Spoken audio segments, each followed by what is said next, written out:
हत्याकारी court चलाण 26 मे 2025 जरीपड़ा पाणीदुआर हत्याकांड घटना। हत्याकारी बाप पुअंकर मेडिकल जांच पर गिरफ करी कोर्ट चलाण कला टांगी पुलिस। गिरफ पुअर नाम रघु बेहेरा बयस 18 वर्ष और बापर नाम गोपी बेहेरा बयस 37 वर्ष बोली जनापड़ी।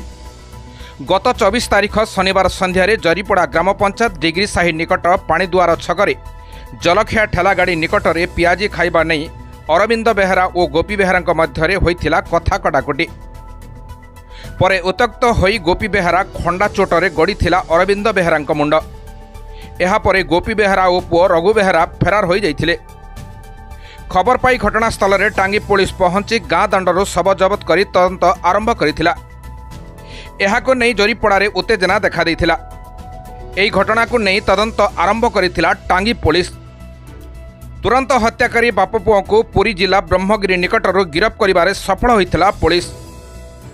बाप पुओ को गिरफ करी कोर्ट चालाण करिछि टांगी पुलिस। एही घटना को नहीं जरीपड़ारे एबे भी उत्तेजना लगी रही। तेणु पुलिस एही घटना उपरे कड़ा नजर रखिछि कौनसी अघटन को एड़ाइबा पई।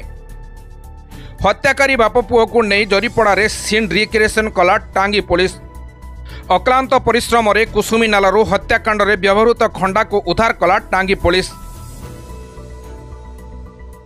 खोर्धा टांगी जिला प्रतिनिधि दुर्गा प्रसाद दासंक रिपोर्ट, निर्मल टीवी।